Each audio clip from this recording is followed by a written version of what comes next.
नमस्कार, पंजाब केसरी में आपका स्वागत है और मैं हूं आपके साथ हेमंत चतुर्वेदी। आज बात कांग्रेस की, उसके नेतृत्व की और उसकी चुनौतियों की। दरअसल मध्य प्रदेश कांग्रेस को सत्ता का स्वाद चखाकर कमलनाथ ने जो रुतबा हासिल किया था, मानो 1.5 साल में ही उसके पत्ते झड़ने लगे। यही कारण है कि उनकी एक गलती के बाद आधी कांग्रेस खुलकर उनके खिलाफ खड़ी हो गई है। आलम कुछ यूं है कि अब तो ऐसा नजर आने लगा है जैसे मानो ये पूरे ही कांग्रेसी कमलनाथ की एक गलती का इंतजार कर रहे थे, और जैसे ही बाबूलाल चौरसिया की कांग्रेस में एंट्री हुई और उन्होंने मोर्चा खोल दिया अपने ही नेता के खिलाफ। वैसे ये कमलनाथ की कोई पहली गलती नहीं है। इससे पहले बतौर मुख्यमंत्री पहले सरकार गंवाना और फिर उपचुनाव में बहुत अच्छा प्रदर्शन ना कर पाना, ये ऐसी वजह थी जिन्होंने कांग्रेस कार्यकर्ताओं के मन में कहीं ना कहीं कमलनाथ को लेकर एक नाराजगी का भाव पैदा कर दिया था।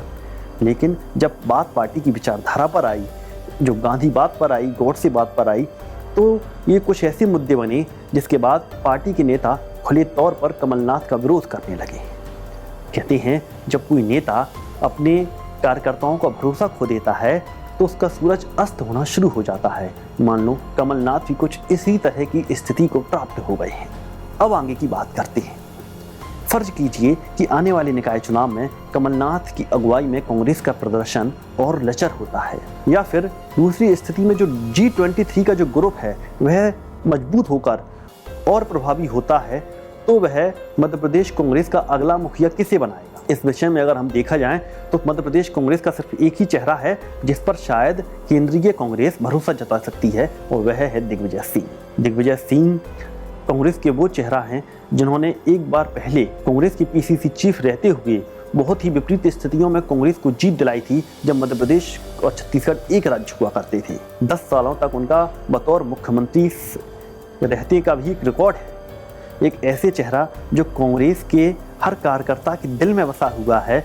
लेकिन यहाँ सवाल यह उठता है कि अगर दिग्विजय सिंह को ऑफर दिया जाता है मध्य प्रदेश कांग्रेस का मुखिया बनने का, तो क्या वह इसे स्वीकार करेंगे।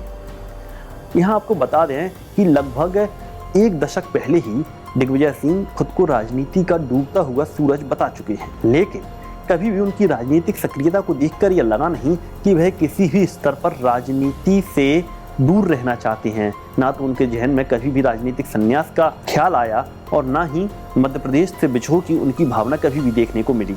और यह बात तो हम कदम कदम पर महसूस कर सकते हैं कि मध्य प्रदेश की राजनीति का उनसे विशेष लगाव रहा है। हालांकि वे प्रत्यक्ष तौर पर जरूर सामने नहीं आए, लेकिन जब कमलनाथ मुख्यमंत्री हुआ करते थे उस वक्त उनको सिर्फ डमी मुख्यमंत्री तक कहा गया था। कहते थे कि असली मुख्यमंत्री तो दिग्विजय सिंह ही है।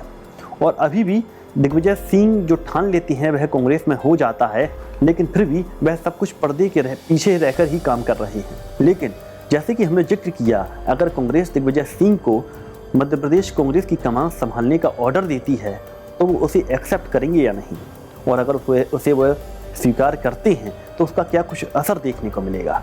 क्योंकि गौर करने वाली बात यह हो जाती है कि दिग्विजय सिंह ने अब तक जो भी कदम उठाए हैं, कहीं ना कहीं मध्य प्रदेश कांग्रेस के लिहाज से तो उनका जो नतीजे हैं वो फायदे में ही रहे हैं।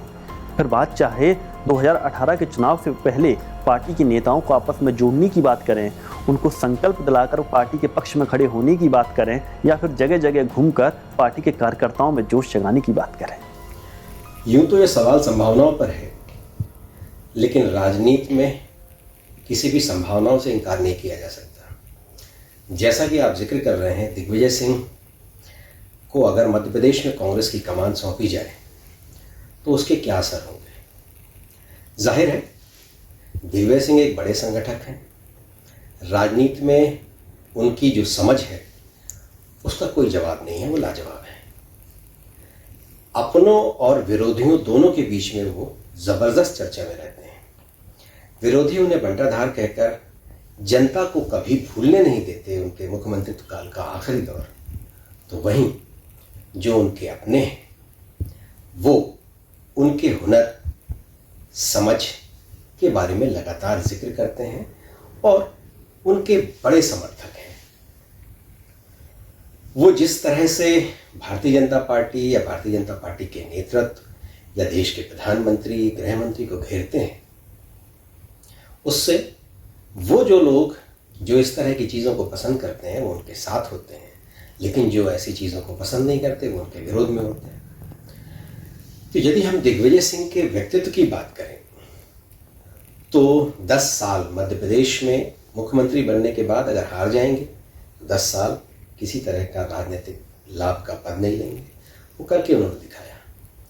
अगर हम पिछले चुनाव की बात करें 2018 में जो करिश्मा कांग्रेस ने दिखाया था, भारतीय जनता पार्टी से अधिक सीटें जीतकर और सरकार बनाकर, उसमें दिग्विजय सिंह की भूमिकाओं पर हमेशा चर्चा होती है और उन्हें उसका बहुत हद तक श्रेय भी दिया जाता है।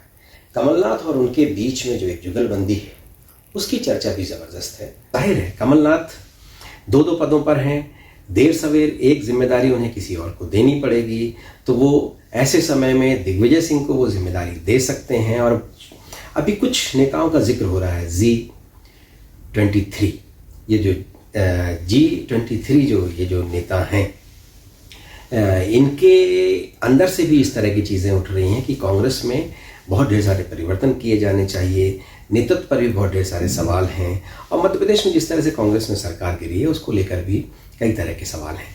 कमलनाथ और शिवराज सिंह में भी एक ज़बरदस्त अंडरस्टैंडिंग है, दिग्विजय सिंह में भी अंडरस्टैंडिंग है, ऐसा कहा जाता है।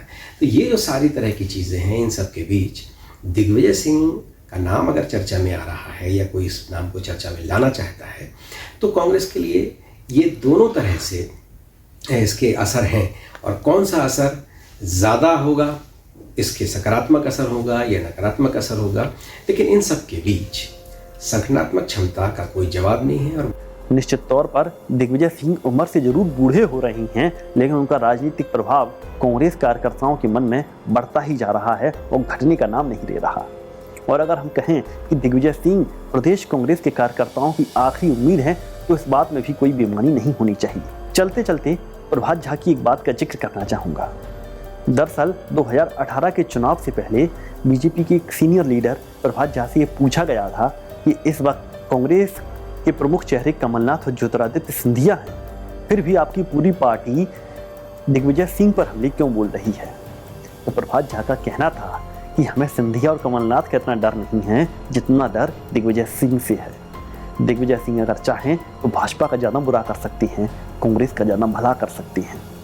हम चाहते हैं कि ज़्यादा ही ज़्यादा उन पर ही अटैक किया जाए, जैसे वो थोड़ा रुके रहें, क्योंकि अगर उन्होंने कांग्रेस को अपना 100% दे दिया तो उसका भाजपा को बहुत हद तक नुकसान हो सकता है। तो क्या हम माने कि 2018 के चुनाव में दिग्विजय सिंह ने अपना बहुत कुछ कांग्रेस को दे दिया था जब कांग्रेस की वापसी हुई, और क्या अगर वह फिर से कांग्रेस की कमान संभाल लेते हैं तो फिर स्थिति कैसी बनेगी? यह एक बहुत बड़ा सवाल है और जिसका जवाब कांग्रेस का हर कार्यकर्ता चाह रहा है।